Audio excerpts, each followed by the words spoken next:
Yeah, so I've had a listen to your single. It's amazing. Ah, thank you. Yeah, I love it. Really I love excited it. about it. Yeah, great. Thank you. When did you record it? So it was written and recorded last October, so over a year ago.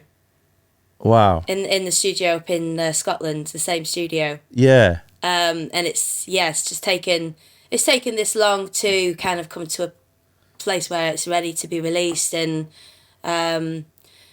it's going to be part of the new album, so I'm sort of taking my time with that as well.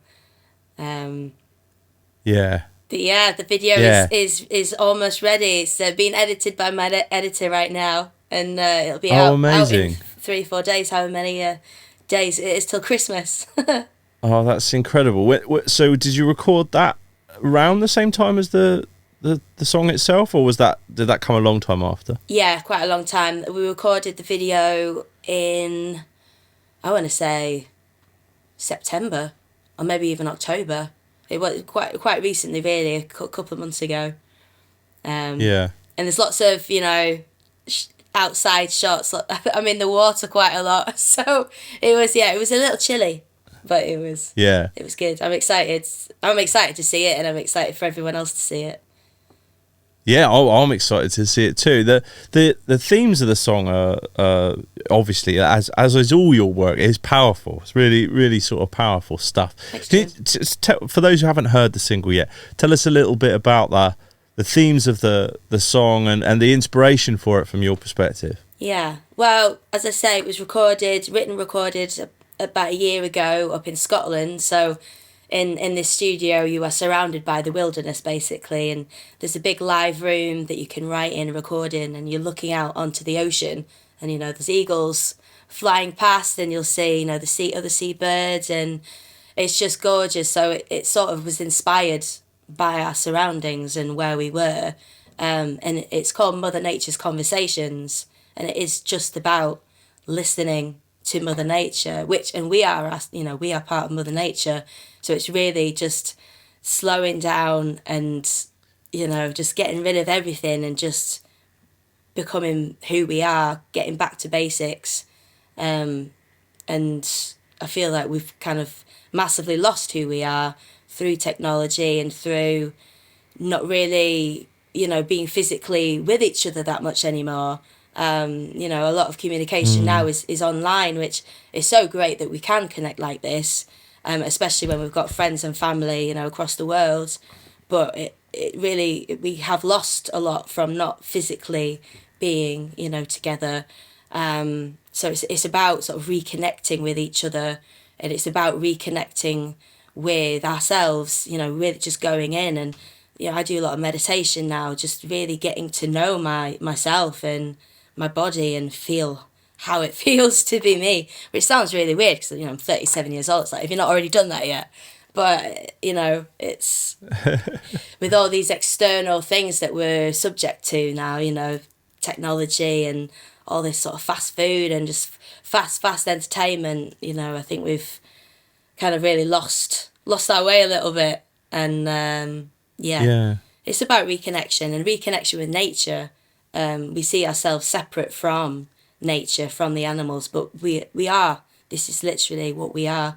We're built from the same things, we breathe the same air, we drink the same water, and it's about remembering that connection, because I think when we can reconnect with nature, get out into nature, remember that we are this beautiful place, we are part of it. I think that helps our mental health, and when we feel better mentally, then physically that kind of manifests as well. So that's the basic thing, what it's about, just reconnection and listening and remembering who we are.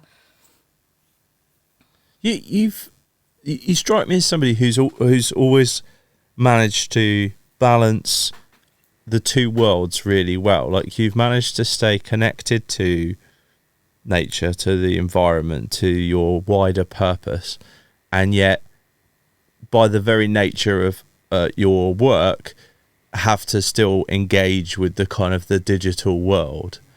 How do you sort of balance those things? Have you found that tough yourself? The last year over sort of lockdown, and well, I got into the live streaming thing in lockdown, but then it just, as I say, because it really just became about meeting people online, and the physical world kind of disappeared for a while.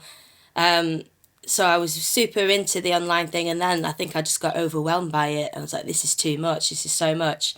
And now kind of how I'm doing it is I just, as long as I'm enjoying it, as long as I'm having a good time doing it, I think it's the right thing. And as soon as it becomes a bit of a mission, a bit of a chore, a bit of a ball ache, then that's when I'm like, okay, this is obviously starting to get it out of alignment with me now. For example, like Instagram, now I'll just sort of post stories randomly when I'm feeling in the mood to post. And I know some people really enjoy it, and I'm sure, many people just sort of flick on by. But now I enjoy sharing those moments, but I've not sort of scheduled myself into something that I'll find difficult to commit to. It's still a balance, and I'm still hoping that in the near future I'll be able to work with someone who can really be on it, and so we're posting more than just every now and then when I feel like it. Yeah, well, it's difficult to manage it all, I imagine. Like, so thinking about the song out on the road, have you been able to play it to live audiences yet? Yeah, I've played it quite a lot, just the piano vocal solo thing.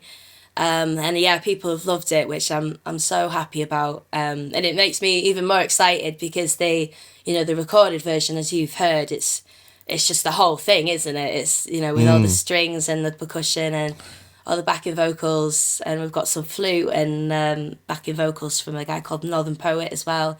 He's a great dude. Similar outlook with his music. He just wants his music to help heal people and help them feel happier in this life. So yeah, I got to play at my single launch on Sunday in Cambridge. I got the backing track, just the track as it is, but without the vocal, and I sang with that, and that was the first time anybody had heard it, Wow. fuller like that. And yeah, it was great, and I think everyone loved it. Yeah, it feels to me like of a piece with the rest of Freedom Warrior, but at the same time like a different message, almost like a progression of the message, like the evolution, the next step of it. Does it sort of signal your sort of intent for the next album, would you say? Absolutely. Yeah, the first album, it sort of, in a way, it kind of wrote itself. Like the songs that came out and the ones that ended up on the album were the ones that I just thought, well, these are the most powerful ones for the animals, and they are exactly what I want to be saying right now. And now, after my journey over the last few years and, releasing this album and being, playing way more in festivals and doing way more shows with my original music, I've realised I want to keep helping people, keep inspiring people, and trying to help them empower themselves. The music now is going to be more about that, and it's going to be more about just having a good time, celebration, movement, Dancing is, for me, it's become a big part of my life in the last few years, and I want to be releasing music that people can have a good boogie to, Yeah. because there's a lot of healing in that as well. And when we feel good about ourselves and we feel happier in ourselves, we are just way less likely to hurt others, whether that be humans or animals. When you feel really good about yourself, why would you wanna hurt somebody else?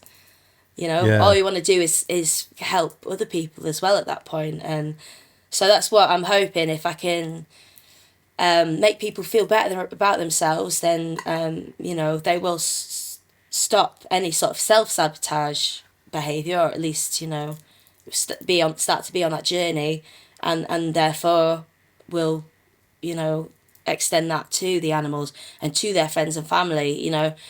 The way I deal with conflict now in my with my friends and family, it's just a whole different ball game to how it would have been, even sort of 4 years ago, maybe even 3 years ago. I just it's driven by love now, whereas before it was more hate, or self defense, or blame. You did this, I did this, you did this. Whereas now it's like it doesn't even matter. It's everyone. We can all be happy and at peace on this planet, and that's the message now for the second album. Time to, we know what's going on with the animals. It's now time to actually do something about it, and it starts with ourselves. I love that idea, and it feels to me that that's a message that, in a way, is, I don't want to say like easier to land with like non-vegan audiences, but perhaps like they can feel more relatable. It's more relatable to them. And therefore it's sort of then, if you accept this message, then there is a logic that follows that you should do less harm to others, including animals and so on. Yeah. Is that kind of a purpose-built kind of new approach, if you like, to your advocacy for animals? Totally, yeah, and it's new because it's new for me. I found this this peace of mind in this peaceful place. Obviously, there are moments it's not so peaceful, Yeah, but of course. I'm coming much more from a place of love now, and a peaceful heart, whereas before it was very angry, and it still is. I can't comprehend how people can do what they do. It's insane. It is insane, and that's why I can't comprehend it, because it doesn't make any sense. But now I'm coming from a place of understanding and support and love, whereas before, it was, as I say, more blame, like, you've done this, you're doing this, and people are doing this, but pointing the finger doesn't help. Supporting people and holding them and sort of just helping to guide them is just a much healthier way, and I think we'll get to a peaceful planet much faster if we all move and speak with love rather than blame and anger and hatred. Feels almost like a greater degree of acceptance that people are the product of their environments and their inputs, and not all of that, especially in our sort of modern world. We're not necessarily always thinking consciously. We're just sort of there, doing stuff, as like, reacting to inputs. Totally. And you're sort of almost saying, well, I recognise that, and that may be why you're choosing to do X, Y, and Z. But the way to help you see that is to help you think more consciously, not necessarily to say stop doing that. Exactly, because how's that going to help if as you say, if people are just reacting, they're not really actually thinking, they're just reacting. Like me then coming along and being like, you're doing this, it's not really gonna, I don't think it's really gonna do anything. It's probably just gonna make the situation worse. Yeah. So you've been incredibly busy. I mean, just in the last 48 hours, you've been incredibly busy. It has been a very 48 hours, Jim. But yeah, tell us a little bit about what else has been kind of on your agenda recently. You've been raising money for an incredible cause, doing the live streams, all sorts of other things. It'd be great to hear a little sort of catch up, really. Yeah, great, thank you. I'd love to talk about this because I've been doing challenges this whole year to raise money for a friend, and it's coming to an end. We just did the last challenge, because it was a group effort. We just did the last challenge on Tuesday. It was a 24-hour music marathon. So playing music for 24 hours. which is Wow. why having Wi-Fi was quite a great thing. When I first set myself the challenge, I was in my mind. I was kind of like, well, it'd be great to get a few people on board, but I'll probably just do it myself. And I'm so glad that in the end there was a whole bunch of people from around the world who came and played for half an hour or an hour, because I was flagging.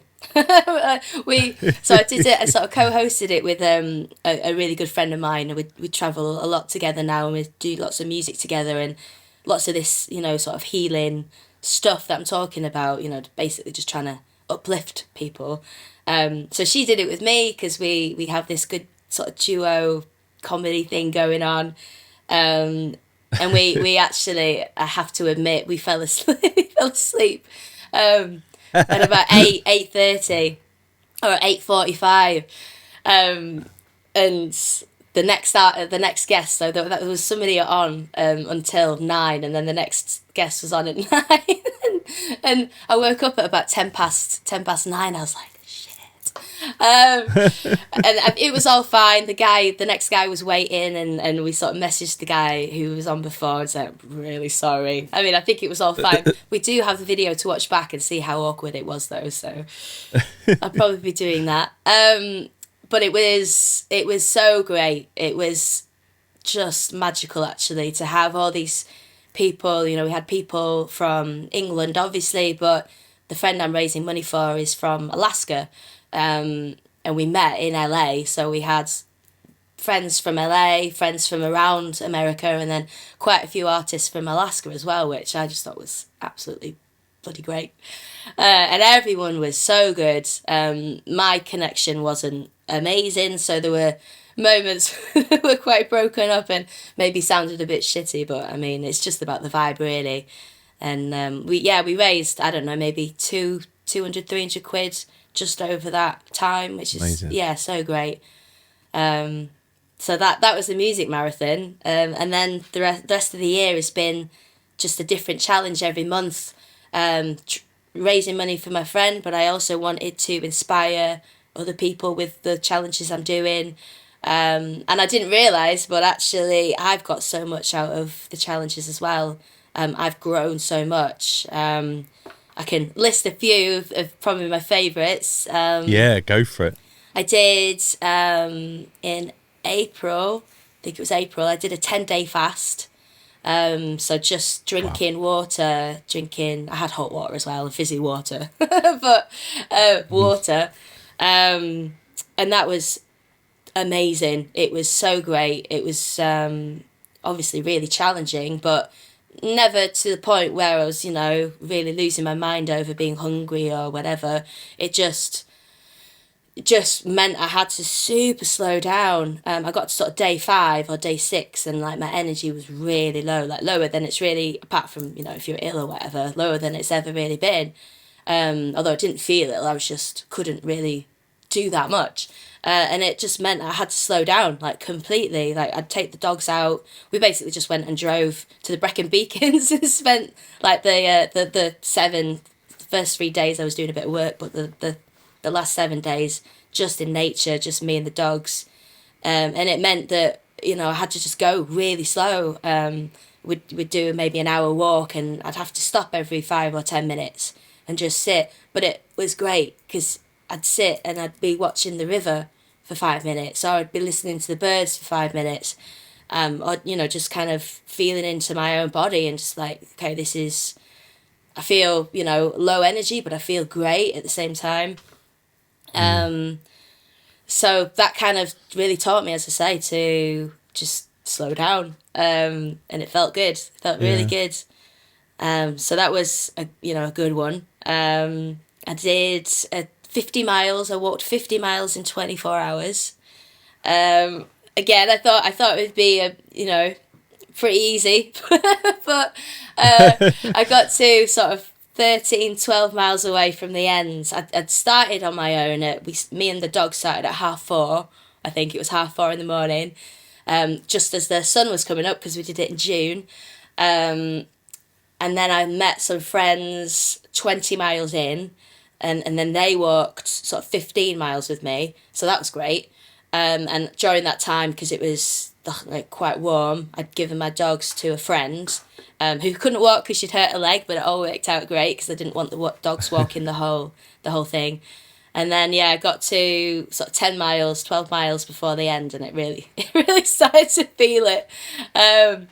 And the last 10 miles were just hell, really. But it was great because I was on my own again. I was back with the dogs, and I was just like swearing. Just, nobody was around. I was just screaming. I was like a mad woman, but I didn't care. It was helping. And I must admit, I got to 49 miles and then I stopped. I was in so much pain. I got back to the van and I was like, okay, I've just got 1 more mile to go. Because I just had to do it in 24 hours. It didn't matter how many breaks I had.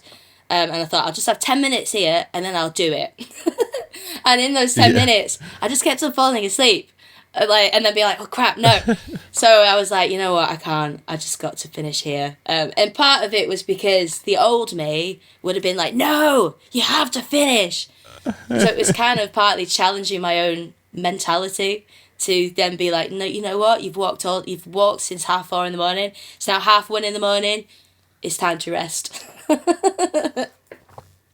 Did I see you did a barefoot marathon at some point as well? I ran a marathon. It wasn't barefoot. I did barefoot first all of September, and obviously I do. That was it. I generally don't wear shoes anymore anyway, but it was an extra challenge because my marathon was in October, so I had to do a lot of training without shoes, which was great. Wow. I managed to find a few beaches, long beaches, so that's great without shoes. And I was in Amsterdam at the time when I was doing started the barefoot. Not Amsterdam, just Europe and in the Netherlands. And so I was running along, the canals. They've got loads of canals.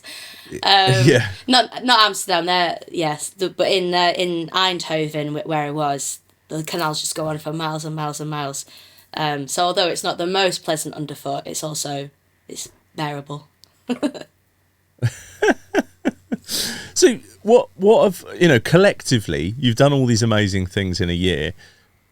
What was it made you think about what I'm going to do next year? Like, have you thought I need to up the ante, or have you thought, actually, do you know what, I've done that, I need to do some different things and slow down? Well, in terms of challenges, honestly, it's so great to challenge yourself. As I say, like when I set these challenges, the main goal was to raise money for Carrie, and then the secondary goal was to inspire people. And I had no idea how much of an impact it would have on me.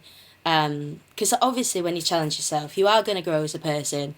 And because my challenges, some of them are so difficult and so varied, it just sort of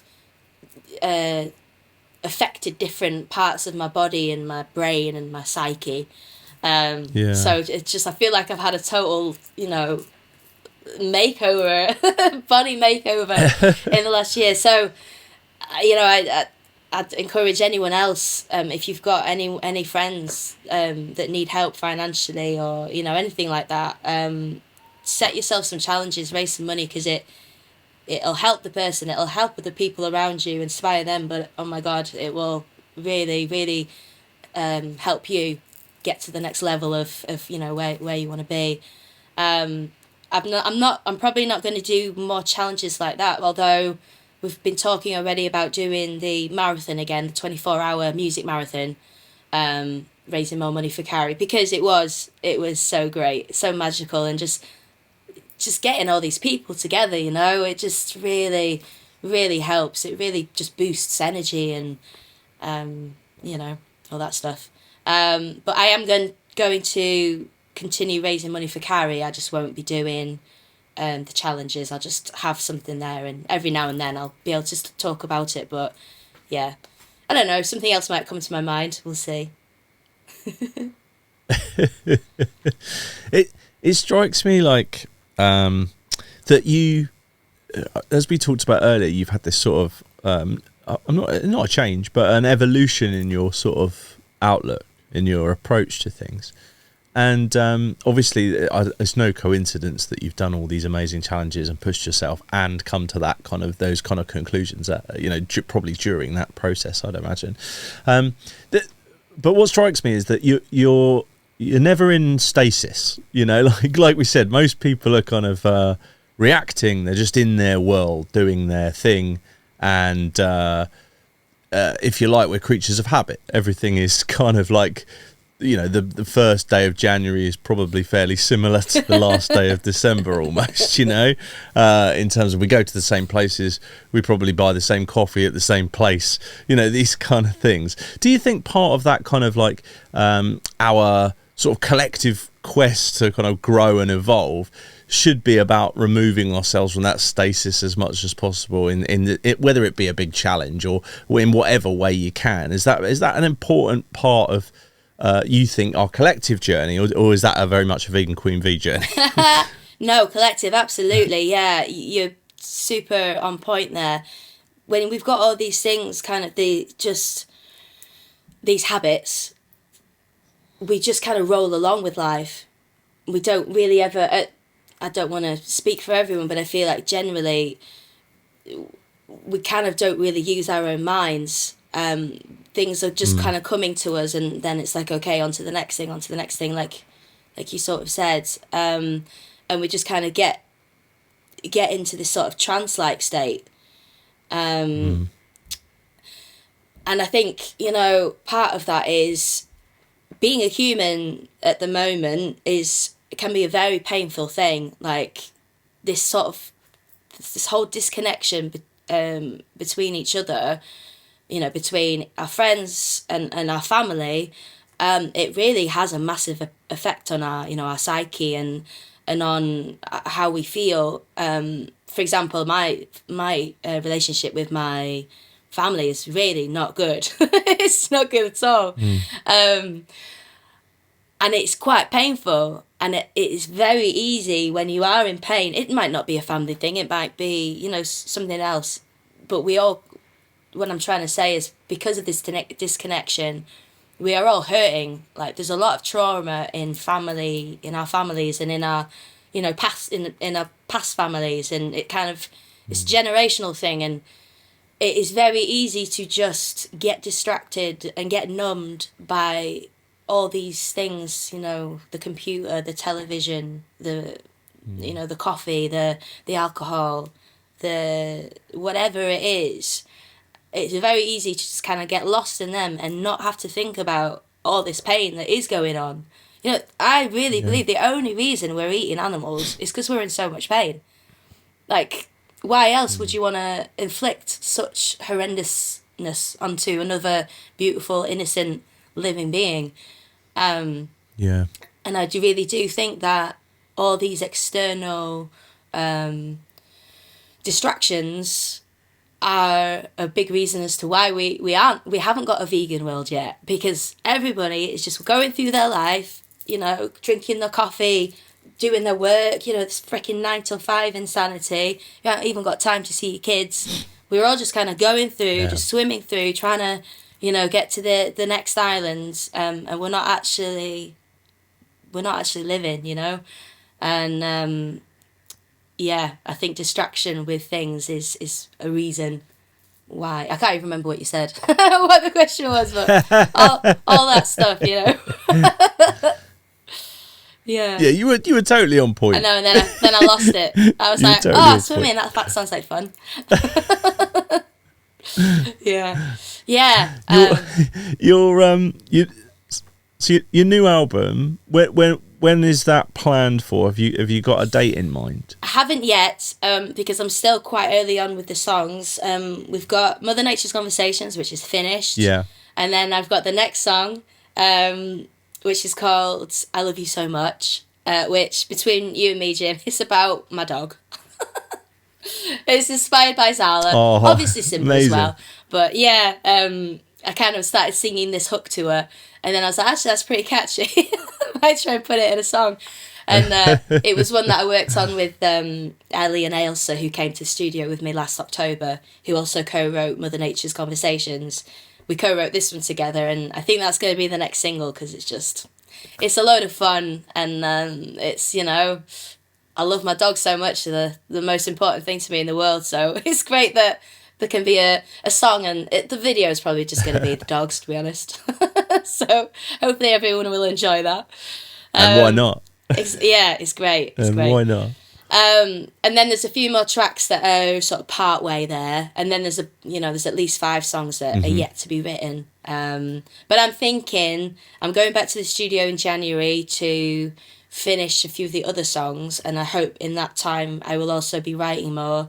And I'm aiming for a sort of May June kind of time release.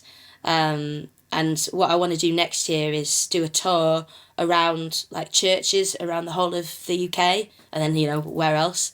But churches, they were built to bring people together. That's why they're there, and that's what I want to do. Bring people together and enjoy, you know, good music and nice atmosphere, good food. Like bringing vegan food to my events is important, I think. Showing people how easy it is and how delicious it is not to eat animal products. So yeah, hopefully I'll be booking this church tour. You know, the acoustics in the church are great as well. Yeah. And it'll kind of hopefully proceed, is that the right word? Go after the release of the album. Precede, no, the other one.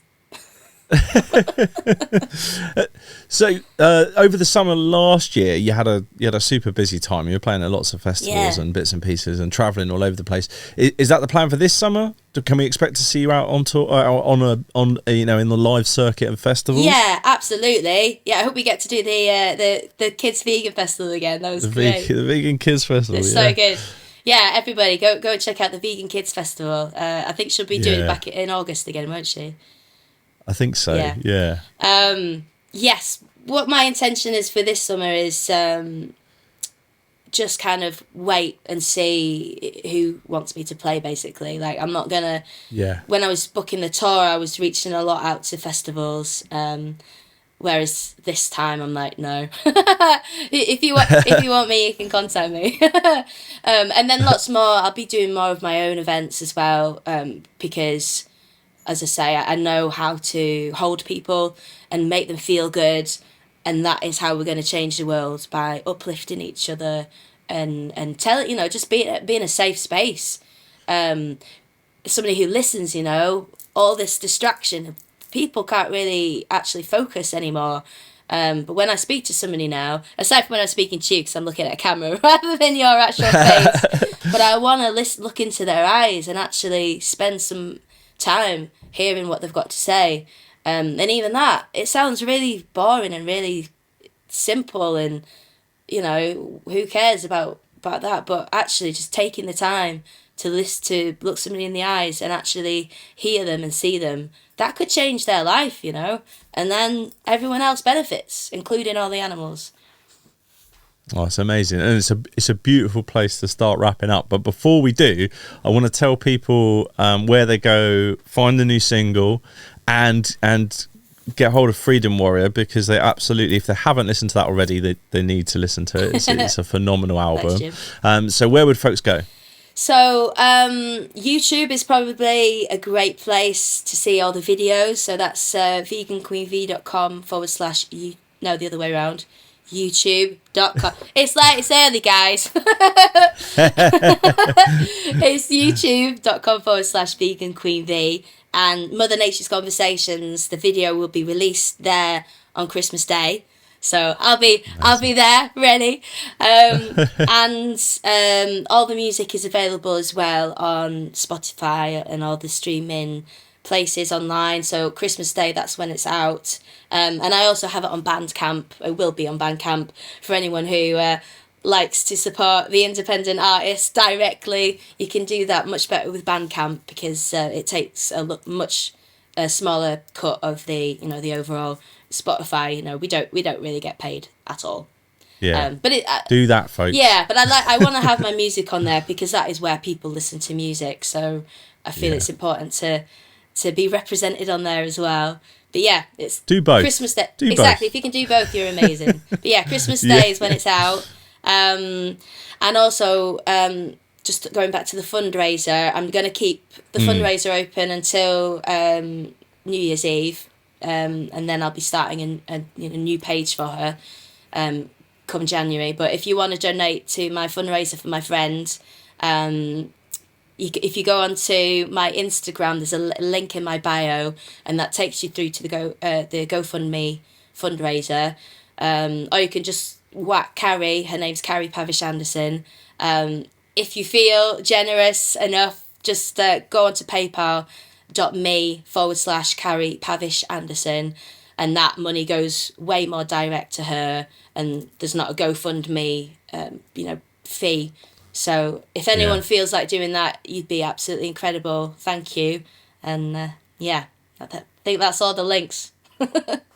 Amazing. And there's one more thing I'd love you to do, which is we've got an exclusive play of the single. Yes. So it would be amazing if you could introduce it yourself. Yeah, brilliant. Well, thank you so much, Jim. It's been a pleasure once again. Great to see your face. Thank you. Yeah, I'm excited to announce, my brand new single. This is Mother Nature's Conversations, the first ever airing, and it's going to be available for everyone to listen to and to watch on Christmas Day.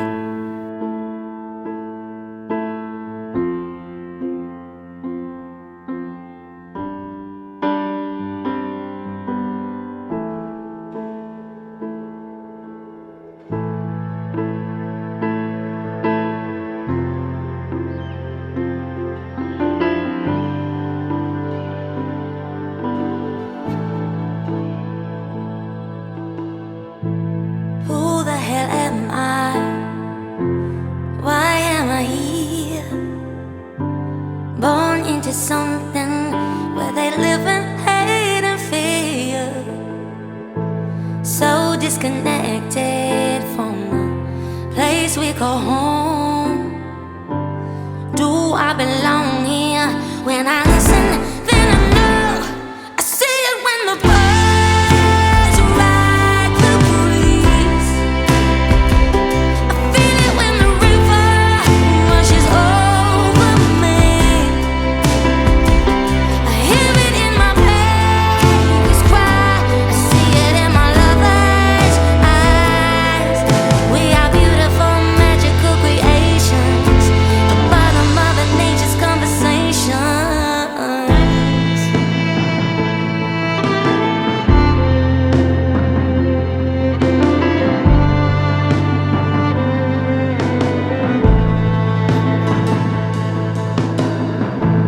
Walk in the footsteps of who came before. What my ancestors recognize as place anymore.